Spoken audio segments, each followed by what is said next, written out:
Hola, ¿qué tal amigos? ¿Cómo están?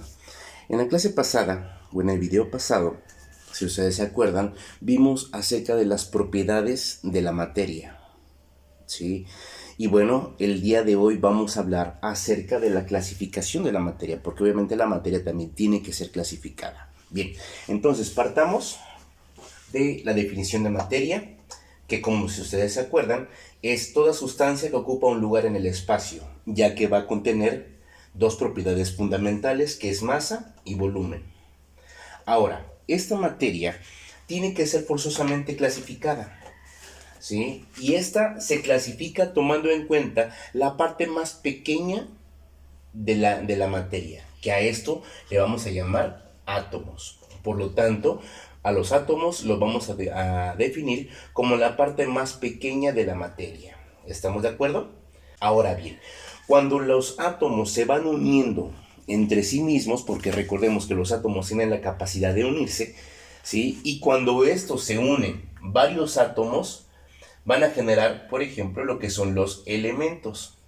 Dentro de los elementos, como ya ustedes sabrán, tenemos, por ejemplo, al hidrógeno, al helio, litio, berilio, boro, carbono, nitrógeno, oxígeno, entre otros muchos más. Ahora bien, estos elementos entre sí van a tener la capacidad de unirse. Y estos elementos, cuando se unen varios elementos, van a generar lo que conocemos como compuestos químicos.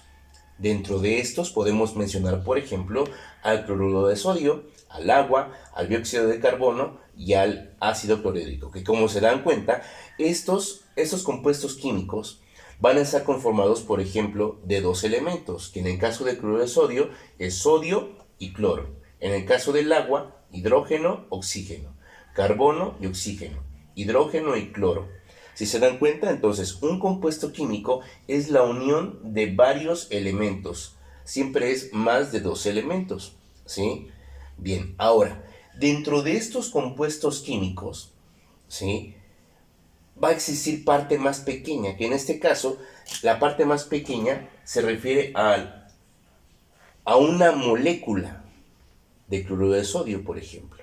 Entonces los compuestos químicos van a tener a las moléculas que van a ser la parte más pequeña proporcional de los compuestos químicos. Ahora bien, cuando esos compuestos químicos se van a agrupar o se agrupan, generan lo que conocemos como sustancias.